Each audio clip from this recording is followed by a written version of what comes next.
And understand, if you keep thinking of it, you'll start to believe it. Okay. And it's like William James around the turn of the century said, believe, and your belief will actually create the fact. Okay. And you can write a lie on a piece of paper. Get in the unknown, and instead of being afraid of it, say, I'm going to change my state, and I'm going to wait instead of going to get something. I want to see if I can draw it to me.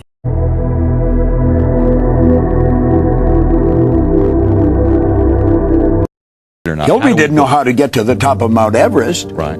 He went there in 51 and he failed. Right. Everybody said, see, I told you you couldn't do it. Nobody had ever done it. Right. Anybody that tried to go to the top of that mountain died. Right. But he didn't stay home. He's a beekeeper from Auckland, New Zealand. Where did he get the idea he could stand on top of the world? Mm-hmm. He went back in 52 and he failed again.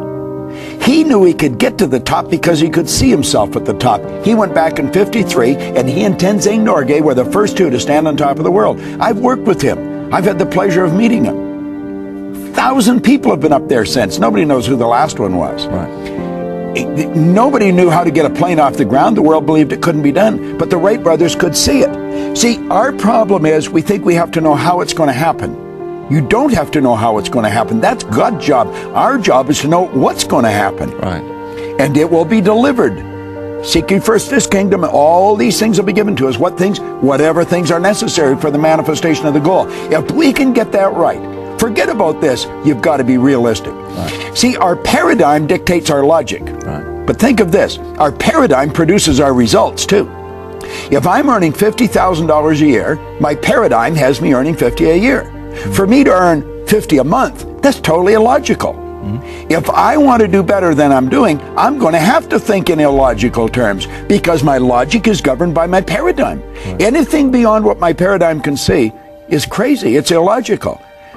If my goals are a little nuts, I'm not interested in them. Understand, if you keep thinking of it, you'll start to believe it. Okay. And it's like William James around the turn of the century said, believe, and your belief will actually create the fact. Okay. And you can write a lie on a piece of paper. If you read it over and over and over again, you're going to start to believe it. Okay. And when you believe it, that's when it starts to move into form. Okay.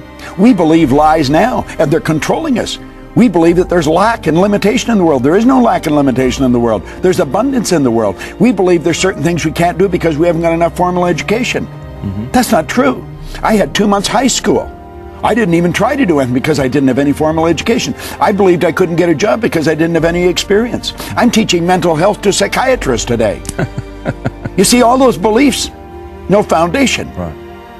If you can see it, you can hold it in your hand. Stella Headman said, if you can hold it in your head, you can hold it in your hand. You've got to go down a different road than the masses are going down. If you want to really live the way God intended to live. Steve Bowe says God's gift to us is more talent and ability than we'll ever hope to use in our lifetime. Our gift to God is to develop as much of that talent and ability as we can in this lifetime. You're not going to do that believing what the masses believe. Right.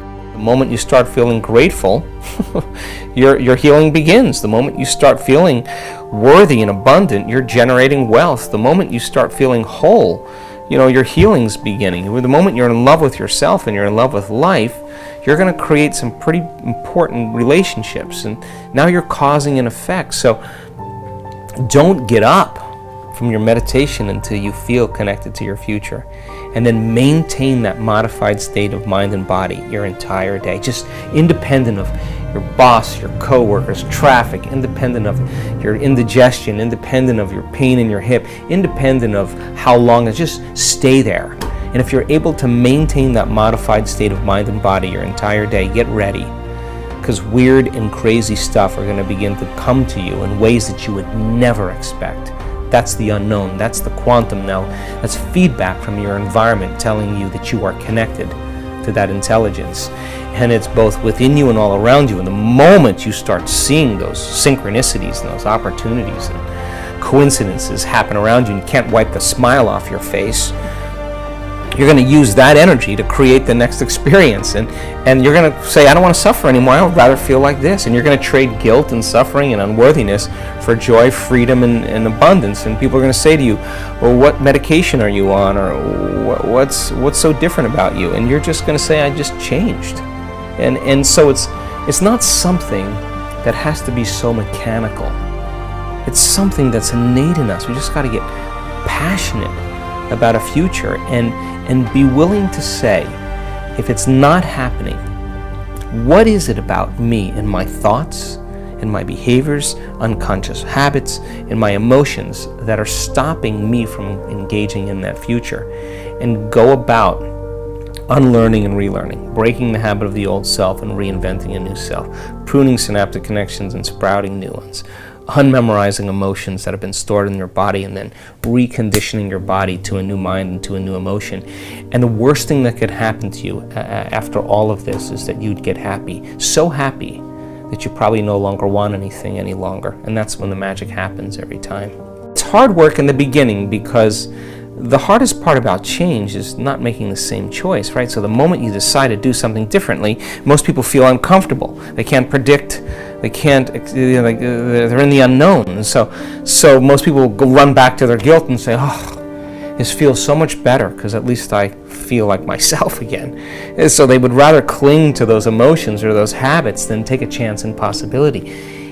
Get in the unknown, and instead of being afraid of it, say, I'm going to change my state, and I'm going to wait instead of going to get something.